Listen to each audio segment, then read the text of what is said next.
I'm Ryan Nickel, CTO at DSA Ocean, and today I want to talk about exporting hull geometry from a CAD program you're using for the purposes of hydrodynamics calculations in ProteusDS. We're going to use Rhino to work with the exported files from a CAD program and clean it up and get it ready for import. So why would we be interested in doing this in the first place? Well, it's pretty easy to set up basic shapes in ProteusDS like cylinders and cuboids, but the reality is that oftentimes you'll have slightly different, more complicated hulls. Here's a good example. This is the MOBS buoy hull form that's commonly used by a lot of oceanographic organizations, developed by Woods Hole Oceanographic Institute.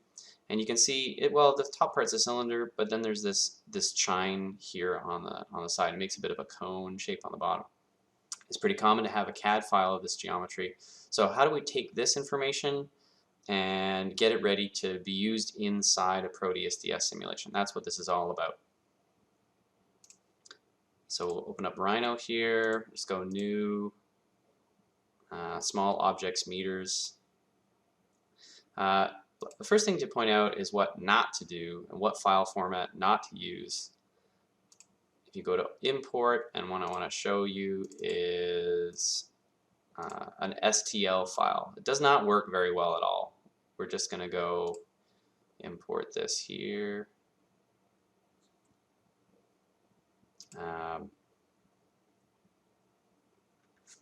Sell all.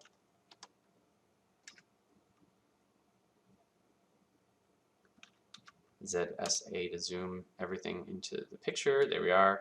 Okay, so I just want to point out that like an STL file is not a great file format. It exports the file as a mesh, and the shapes of the polygon panels are really skewed. They're too coarse in some places and too fine in other places. This file format is really hard when imported in Rhino. It's really hard to actually edit it and clean it up as well, and just hard to work with. So I really don't recommend using the STL file format. Instead, I recommend using the step file format. And the step file format is also an ISO file format, so quite a lot of CAD programs like Inventor and SolidWorks should be exporting to that. So I'm just going to make a new one here. Again, small objects meters. And I happen to have a step file.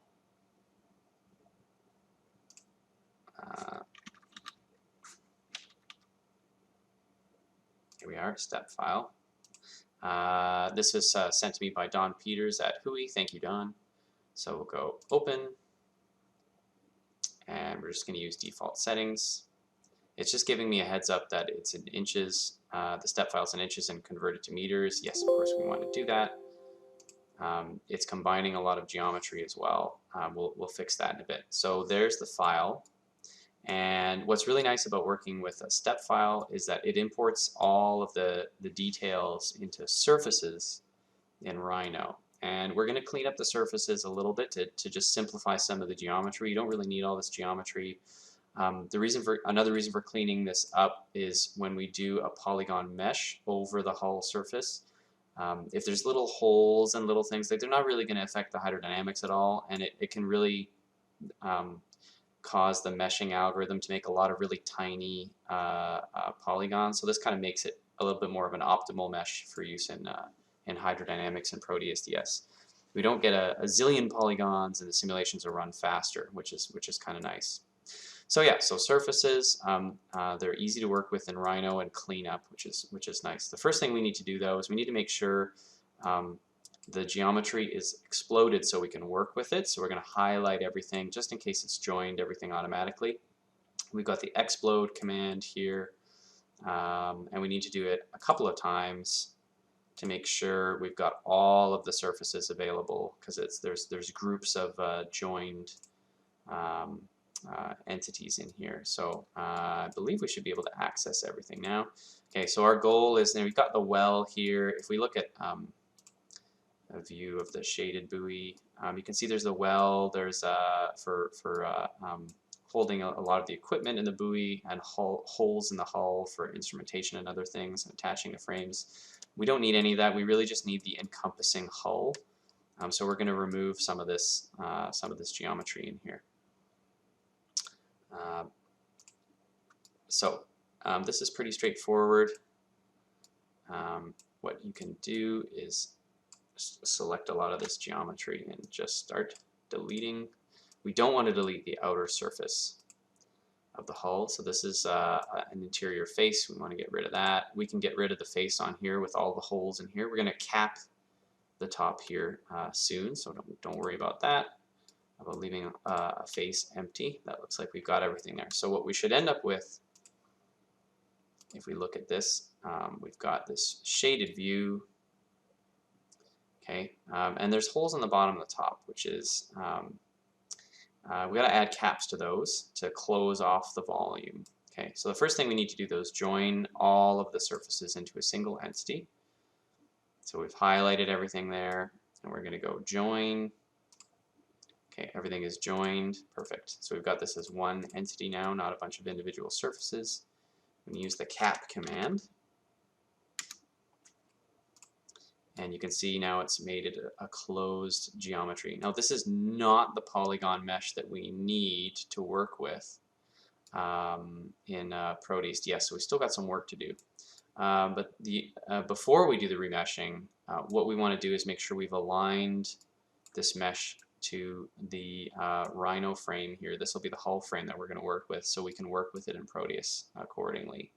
So the first thing we're going to do is we want to move, we want to pick a place where we want the frame origin to go. A typical practice is to place the frame at the bottom surface of the hull flotation volume. That would be right in the center here. And just remember also, we're looking at the Rhino frame here with positive Z down, down here this way. That is typically in the ProteusDS coordinate reference frame. Positive Z is sort of at the calm water surface pointing down. This would be a surface buoy, so we kind of want to have the positive Z pointing down to the bottom of the hull of the buoy here. So those are the two things we're going to do. First thing, we want to move it to the frame origin.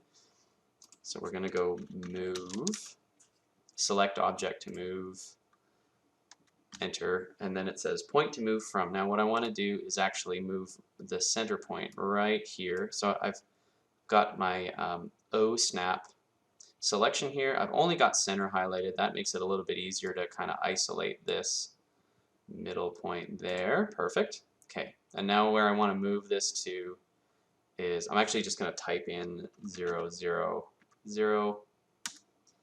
There we go. And if we look at these other viewpoints, it's got everything lined up perfectly with the bottom at the origin. Now what's left to do is rotate this so we have the positive, what I want to have is the positive Z pointing outward from the bottom of the flotation volume down. That'll make sure it's nicely lined up with the Proteus coordinate frame. So we're going to use the rotate command, rotate, select object to rotate, click on the hull again, press enter. And then what we can do, oh yeah, center of rotation, 0, 0, because it lines up with the bottom of the hull. And then what we want to do is we basically want to rotate this 90 degrees. Oops, actually, I wanted to have it the other way around, so positive Z's on the other way. So we'll just do this again. Rotate. I'll click. We've already selected this, so center of rotation again, 0, 0, and I'm just going to do a 180 degree rotation around there. Perfect. Okay, that's better. So we can see positive Z is going down out of the bottom surface there. So now what we need to do is actually create the polygon mesh for this, this hull. We're going to go back to wireframe. It's just a little bit easier to look at this when we do that. The quad remesh function in Rhino is really handy for this. It does a really good job of this. So make sure you're using a version of Rhino that has that available to you. So we'll go quad remesh. And this window comes up with a few options. Target quad count. It's not exact, but you know, gives you something that's aiming for. For something like the buoy hull, that's roughly kind of 3 meters in diameter, like 500 polygons. Depending on what else we have going on in the simulation, I think 500 would be really good. And just what do you really need for this problem? But it might take a bit of playing and trial and error and using your own judgment. Really recommend you use preview, so you can make some adjustments as needed. So I'm just looking at this you know, looking at how many vertical slices we have here, like that's quite a lot actually. I might even back this down a little bit to maybe 300 and see what we get out of that.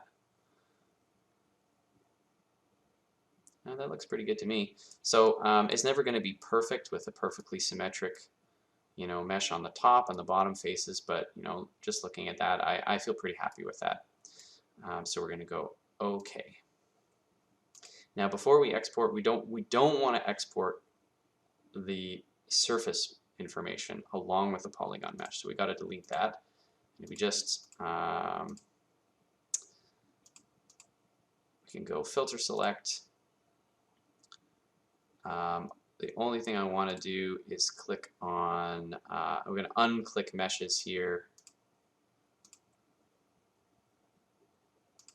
There we are. So just sometimes it takes a bit of clicking to get the surface that you're looking for there. Usually there's a menu select that comes up, so we're just going to go delete. Okay, so the only thing that's left now is the mesh file itself. And now what we're going to do is, you might want to save the Rhino file as well, just in case you want to come back to it. I should mention maybe before deleting the geometry. So we'll say mobs, just call that the Rhino file mobs.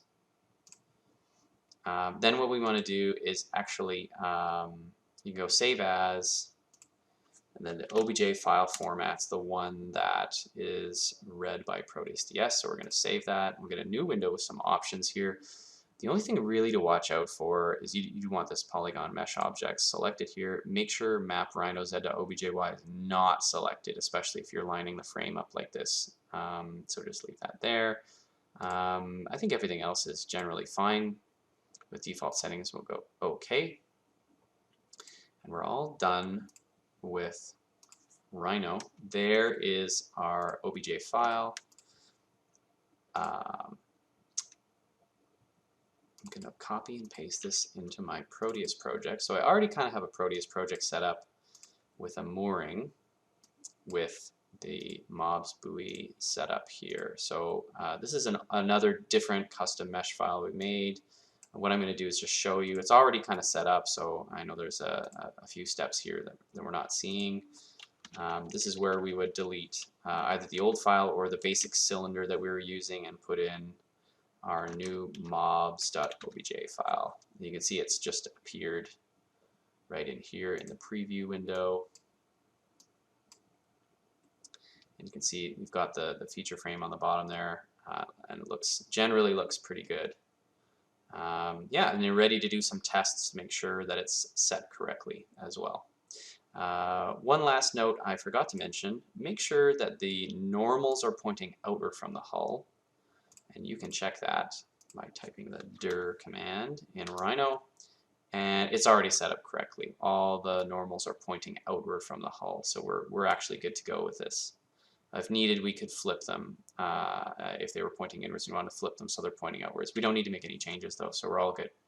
Anyway, there's a few steps there, but quad remesh function in Rhino is great for processing CAD files. And yeah, it's a great way to get a custom mesh with some much more complicated geometry into a ProteusDS simulation.